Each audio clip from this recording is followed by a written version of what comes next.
All right, welcome in. A very happy Wednesday to you now. Once again, a Prez-free zone for the best betting show ever. I know Art DeCesar is extremely happy about that, but we do got a lot going on here. Of course, we are going to talk more NFL action, as I believe, Art, we have a game tomorrow night, if you can believe that, in the NFL, and I do believe Carson Beck is going to be your starting quarterback for the Arizona Cardinals in that one. So we got a lot to talk about in the NFL. We got some awards markets we're going to talk about, Major League Baseball and the predictive markets. We're going to talk about some of those award markets as well. I don't know if anybody even realizes that there's actually a race for a Triple Crown winner this year, which makes it interesting. We'll do the parlay of the day. Art and I have another college football win total we're going to give out. And, of course, we'll run through the full slate of Major League Baseball. So, Art, let's kick it off here with exactly how did the books do last night? Boy, that Dodgers as a $3 favorite, huh? Oh, boy. Yeah, listen, that's always good. But, there was a lot of favorites and a lot of popular favorites who won last night. You throw the Yankees in there, the Astros, the Brewers, the Padres, the Braves. So despite the Dodgers now, what is that, 5 in a row?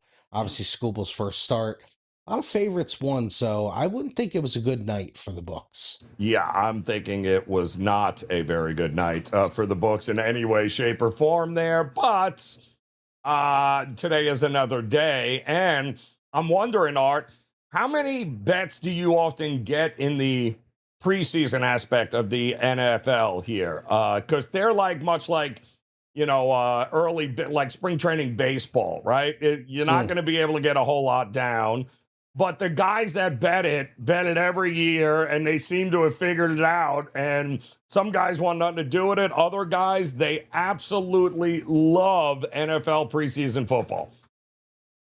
Joe, you hit it right on the head. First of all, limits are going to be very small on those type of markets. Some places might only give you a couple $100. Some might take up to a dime, maybe 500 on a total. But you hit it. The people who love it, they love it. They are in on kind of the quarterback rotations, listening to what the coaches are going to say, and they really build their betting strategy in the preseason off of that. And you see, not that it doesn't happen in the regular season, but you see wild moves in the preseason. Teams who are 3-point favorites end up being 4-point dogs when it kicks off. Totals move, 4, 5, 6 points. So, yeah, it's definitely a niche market, but it's still the NFL. The NFL is going to get high ratings and it's going to get high volume of betting despite it being preseason. Yeah, it's got to love those degenerates, but they win on it, which is why they do each and every year. There is a strategy to betting preseason football. We'll get into that as we move along. But how about the sharp bets here today? We do have, 4 or 5 WNBA games, a ton of Major League Baseball. So what's going on with the sharp bets today? Absolutely. Let's start in the WNBA. They laid 5 with the Dream overnight. That's now 6. They took over 165.5 in the Wings game, now 167.5. 3 Major League Baseball teams are on. They're on the Angels, they're on the Reds, and they're on the Red Sox. Yeah, I had the Red Sox last night, too. That was like what we got from them last night. So pretty sneaky good pitching matchup today, too, with Pittsburgh and Milwaukee. We'll talk about that game coming up as I believe Kyle Harrison back now for Milwaukee.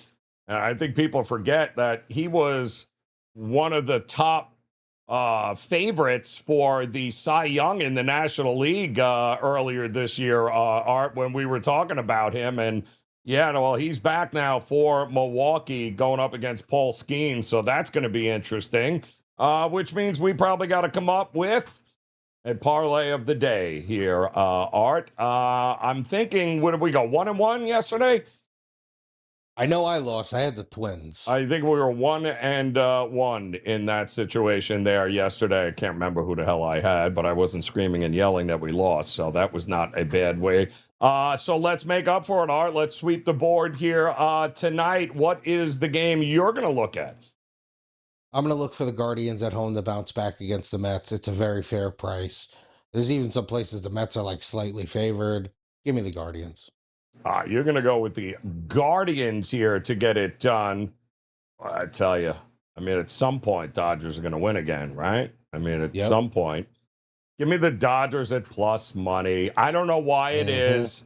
They've won 10 of Lauer's starts. I don't know why. I call me crazy. He's the stopper of the Dodgers, but I think the Dodgers get it done against Imanaga here today. You're not often going to get them at plus money.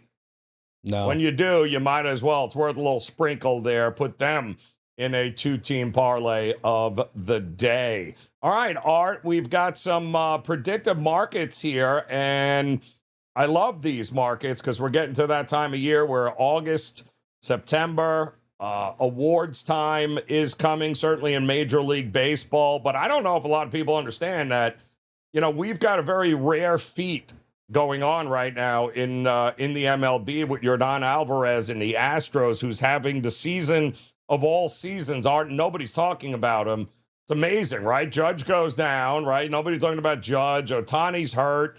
You can't pitch right now, but all of a sudden, Yordan Alvarez is your leader in batting average, RBIs, and home runs.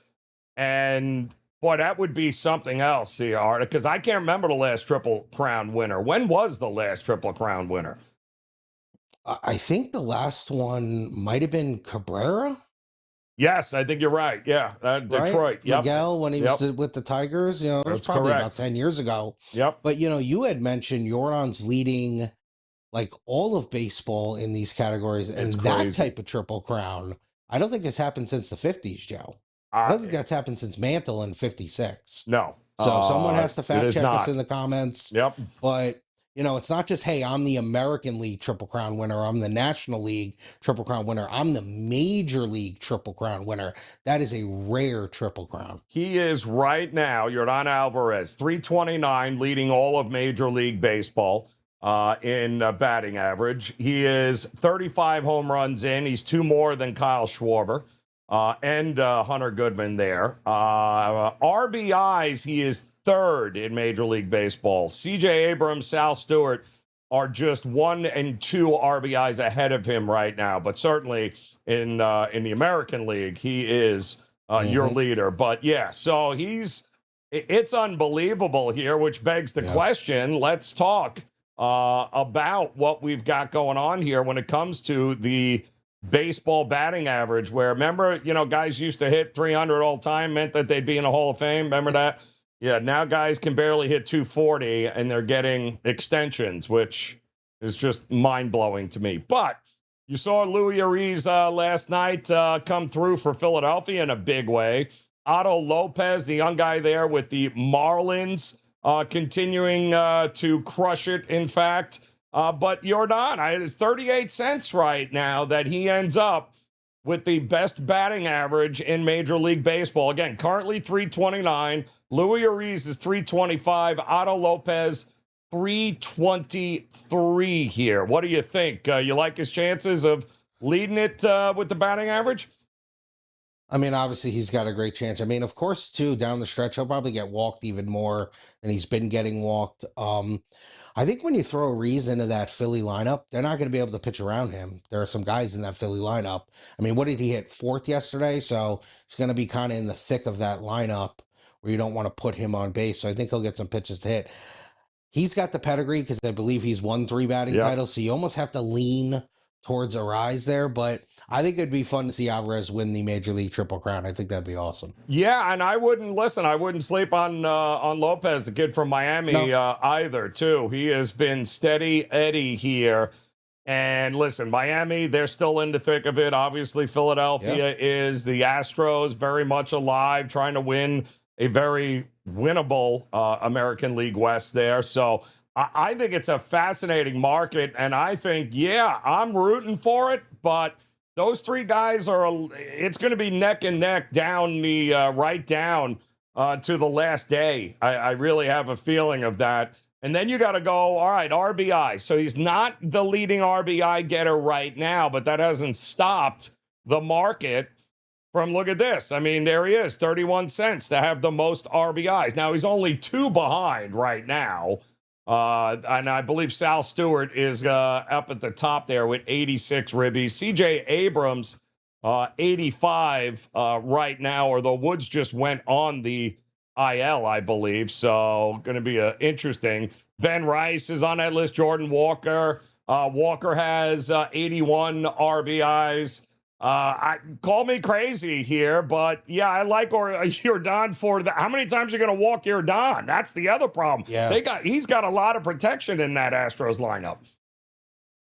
yeah. This would be the market I would think more. I feel confident in him winning because listen, South Stewart's having a great year. He's a rookie though. I mean, when's the last time the rookie led Major League Baseball in RBIs? It seems crazy to think that would happen. Abrams now will get hurt because Wood's out. Walker's fallen off a cliff here. Jordan is the big stick in that lineup, and if they're going to win that AL West or maybe make the last wild card, it's going to be him who's driving these runs in. Him only being a couple behind. To me, it's Jordan who will win the RBI title. Yeah, I kind of like it, man. I mean, call me crazy here. I think he has got to deliver for that team if they're going to make a shot at that American League West title, and I think he will in a big, big way. I think the batting average is the one that is going to be the hardest for him to maintain and win because Louis Ariz, and like you said, Otto Lopez, these are true leadoff guys. These are guys that are going to get 4 and 5 at bats a game. You know, Jordan might get walked a lot more as we get towards those September games here. But two fascinating markets there in the prediction that, yeah, I'm rooting for Jordan. I mean, and you don't read about it, which is amazing to me that this guy's having the kind of season. And most people don't even realize that he's up for a possible Triple Crown winner, which to me is just ridiculous. And you're right. Cabrera was the last one to get it done. And he reminds me a little bit of Cabrera. I don't even think he was playing the field. Was he a DH when he won it last time? That's a great question. I don't remember. Honestly, Joe, if I had to guess, I'd say yes. I think he I'd was. say he was. I think he was. I don't think he was at third with Detroit. No, I think he was. No, I don't think so. I think he was DHing too, which go figure. Yep. Maybe there's something to be said for that. All right, we do have some NFL action that we're going to get to, and of course, we got to take a look at Prez and a leotard. Everyone loves that. So, time for some business here today. Major League Baseball best bet up, locked and loaded at my page, WT.buzz/JR. Prez also has one available on his page. I believe he won again last night. So, hop on over there, guys, and get ready. College football, NFL, these packages that combine the rest of Major League Baseball as well as college football / NFL, they are available, and now is the time to go take advantage of it. Week 0, 3.5 weeks away, if you can believe that. So it'll be here before you know it. Head on over right now. Go check out Prez's best bet. I got a free play up as well at WagerTalk.com. Go check that out. And let's, the home stretch here. I mean, just about 50 games remain in the season here. Are plenty going on with Major League Baseball. A lot still to be decided with a whole lot of mediocre players. Let's talk some NFL here, Art, because I got to tell you, we went through all the divisions, right? We did all of that. Now let's talk a little bit about the awards market. And let's start first and foremost with the coach of the year. Who is going to be the coach of the year, right? I think Vrabel won it last year, and that was mostly because they were, 4-13, I think, the year prior. What a disaster that was. They were 14-3 last year. That was his first season as the head coach for the New England Patriots. I think Kevin O'Connell won it the year prior. He went from 7-10 to 14-3. And he did that with Sam Darnold. Don't forget Minnesota there. Stefanski has won it twice, I think 2020 and 2023. But when you're only winning 2 games, I mean, you can double, triple that win, and you'll look great there. Even Dable, when he replaced Joe Judge, ended up winning a coach of the year. So who would you look at this year? Who do you think's in the 10 new coaches now throughout the NFL on the sideline? So who would you look at for a possible coach of the year candidate? Well, two guys who kind of fit the profile of teams who had losing records, didn't make the playoffs, and possibly can win their divisions this year and make the playoffs. One would be, and he's a little bit higher on the board. He's maybe in the top, 5 or 6 guys odds wise, but a Kellen Moore for the Saints, who's about 12-1. And then looking even further down the board, maybe a Dan Campbell. They go out and win that really tough NFC North, 25-1. Those are the two I've kind of had my eye on. Is it just crazy to think Harbaugh gets it done with the Giants? I mean, I don't know. Yeah. You're the Giant guy. I mean, is it? Yeah, I mean, 5-1 though. I want to maybe look for a little bit more value. I know. But yeah, I mean, I know. You're right though. If the Giants win 9 games, he's going to be the coach of the year. There's no way Andy Reid would ever win it, right? I mean, there's no. Right. It's just that's not fair. That would not happen. And listen, there's going to be that one surprise team. Could be Cincinnati. If they end up, making a run there and keeping everybody healthy. I think there are some opportunities, but boy, it feels like they'll just love to give it to Harbaugh, though. Just have a good season. How many games did the Giants win last year? I want to say they won 4. 4 or 5. He wins 8. If he doubles his win total. He doubles it. Like you said, that's the profile, right? You double your win total. My goodness. I think that's going to be extremely interesting. What about rookies? The rookie of the year here, Art. There are some guys that are going to be very interesting this year. We got a running back now at Arizona. We got a quarterback now with your Raiders. I think the defensive player rookie of the year is going to be an impossible one. But what do you think of this rookie class here?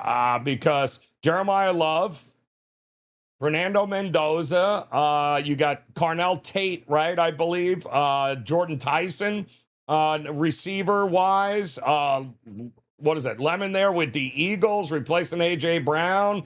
I don't know. What are you thinking here, Art?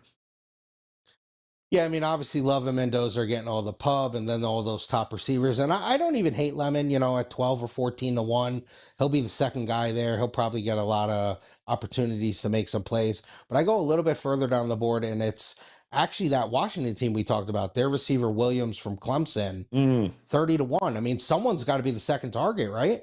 Someone's got to be behind McLaurin. Maybe he even overtakes McLaurin at some point in the year and is Daniel's number 1 target. So I look there. I look Williams at 30-1, wide receiver for Washington. I don't hate that. I mean, I think Carnell Tate and Jordan Tyson are going to be 2 very interesting picks this year. Carnell Tate, of course, the 4th pick going to the Titans. He is going to be their number 1. Jordan Tyson with New Orleans, because we did learn, right, despite the extension, Olave, right, I think he's still hurt. They're going to need some help there. But, to me, it's also the Titans have Dable as the offensive coordinator. Is he going to throw the ball? How much is he throwing the ball here? Jordan Tyson, we know what Kellen Moore is going to do. He's going to be chucking it up. And the problem with Lemon and Eagles right now is that I don't know what we're going to get from their, again, new offensive coordinator. Are they letting Hurts air it out? Probably not. Listen, forget the Jets. Sadiq is already hurt, I believe, and Omar Cooper Jr., who I love to pick. That's not going to happen either. Although, let's keep in mind, these teams will be trailing a lot in games this year, which means they're going to have to throw the ball. What about Jeremiah Love? I mean, you're the number 3 pick in the draft. They're going to look for every reason to try to get you that kind of award, no? Yes, but it feels a little genty to me. I agree. Where, he's a top pick. The team is bad. Listen, Love will have some plays, just like Genty did, where you're like, oh, wow, that's why you draft a kid that high, even though I never like taking a running back in the first round. But, he'll have some flashes, but he still plays for the Cardinals. And to your point, they're going to be down by 20 in every game, so they're going to have to throw every game. I mean, unless he really gets involved in the passing game, but he is a running back. That's where he's going to make his bones. So I don't know. 3-4-1. I feel like you got to look other places. Mendoza? I mean, he's likely not starting under When center. does he start? That's the thing. Yep. So I don't know that we can actually look at him I want nothing to do with Arizona in any way, shape, or form. So I do think the receiver market is the best market to look in there, Art. If we were going to go that route, I think that's the way. That's the way to do it. All right, so we got some NFL awards markets. How about it, Art? We've been covering college football win totals. We've talked about a couple of teams this week that we like. I think you went over and under on you said under Kentucky, over with Penn State yesterday. I went over Oklahoma State, and I went over with the UCLA Bruins this season. What do you got for us today, win total in college football? We're going to go back to an under. We're going to go to the AAC. We're going to take Memphis. 7.5. It's pretty much painted 110 across the board. There's some minus 115s out there, but I'm taking under 7.5 with Memphis. You know, Charles Huff comes over from Southern Miss. He's now 3 years, 3 different coaching jobs. He went from Marshall to Southern Miss, now to Memphis. Quarterback situation is interesting. It looks like the guy who's going to win the job is a Division II kid. This kid Stokes from West Florida, who everyone is raving about, but still, you got to understand he is stepping up in competition. A lot of the Southern Miss guys are going to come over, and they are stepping up from a Southern Belt conference to now an AAC conference. And then I look at their 5 road games, which they have more, but 5 of them are brutal. Let me read them off. UNLV, Ooh. Boise, Tulane, USF, and Navy. And they get Army, who's brutal at home. So, I mean, I just look at that schedule, and that to me screams 6-7 wins tops. So Memphis under 7.5. Don't hate that at all. I think it's going to be a rough year for them. And I'm going to go with an under as well here, Art. And I am going to look at the Iowa State Cyclones here, who finished 8-4 last year. But boy, oh boy, they are going to be in it. 4.5, I think, is their win total. I think it's going to be brutal. And I like Jimmy Rogers coming in. He's another guy that just wins no matter where he goes. But I mean, he's taken over year 1 in Ames, and I think it's the only Power 4 school, Art, the only team with 0 returning starters, which is not great. And not to mention the schedule: Iowa, BYU, Arizona, they got Utah, they got Kansas State, Oklahoma State. Rodgers has been good. I mean, you know, he is a guy that just took over Washington State, in fact, who returned 3 starters last year. He brought in 28 transfers from his D2 school there, and they won. They might as well win 6 games with Washington State. So this is a different test, though, with the Big 12. That is a lot. You're talking about 75 new players he's going to have to put together here in a brutal conference there. I just don't know how he's going to win 5 or 6 games here, Art. 4.5 to me feels like, yeah, I would be fading, especially early, Iowa State. I think Rodgers is a great coach, but come on, man.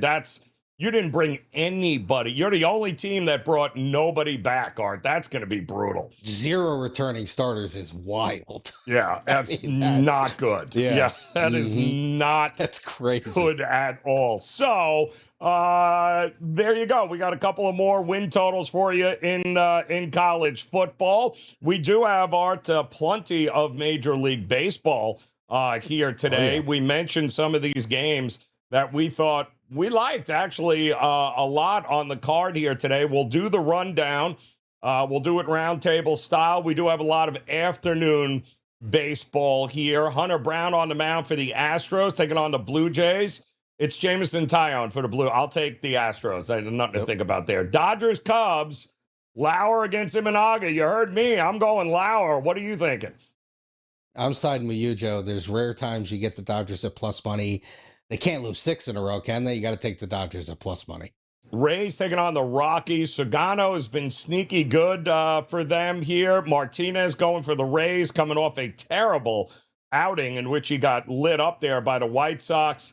I don't know. You keep scoring 900 runs. Is there any way we're sweating out an under in this game? I don't think so. No. I love this game here. Angels Orioles. Art Detmers against Trevor Rogers here. Two quality lefties going at it at Camden. What do you think? Yeah, I mean, sharps are on the Angels. It's hard not to back the Angels, especially when the only bright spot for the Angels is going and pitching today.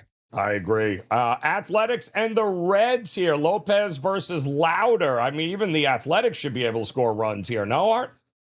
You would think so. Over would probably be a look. I lean the Reds again, too. I said it yesterday. The A's might be the worst team in baseball. Oh, they are. Guardians at home taking on the Mets. Tanner Bybee against Scott here. What do you think? Yeah, I mean, listen, that was my parlay of the day play. I like the Guardians in a bounce back spot. It is still the Mets, so the Guardians are fighting for their life. Give me the Guardians. I'm going to take an over. Irvin versus Andrew Painter, the rookie who they called back up for the Phillies. It feels like runs are coming in that. Even though the Nats have not done a great job of scoring, I think they're going to score in this one. Palante versus Will Warren. What do you think, Art? Man, it's hard to back Warren. I think there's going to be some runs in this game. I'll look for the over in the Bronx. Burke against Sonny Gray. Red Sox are told you the Sharps are betting them. I agree with the play there.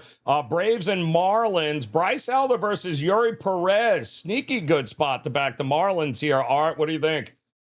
Yeah, it certainly is. I thought it was a good spot yesterday, but, once again, Marlins plus money, right? You got to back them. There you go. Twins and Royals. Kremer versus Noah Cameron. Royals won last night. Do they win again tonight, Art?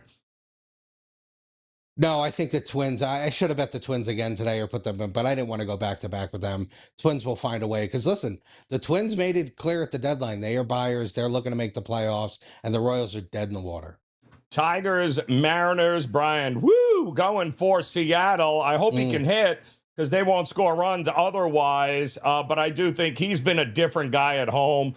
I'll take Seattle to bounce back in this one. Brewers, Pirates, we mentioned it. Skeens versus Kyle Harrison. What are you thinking here, Art?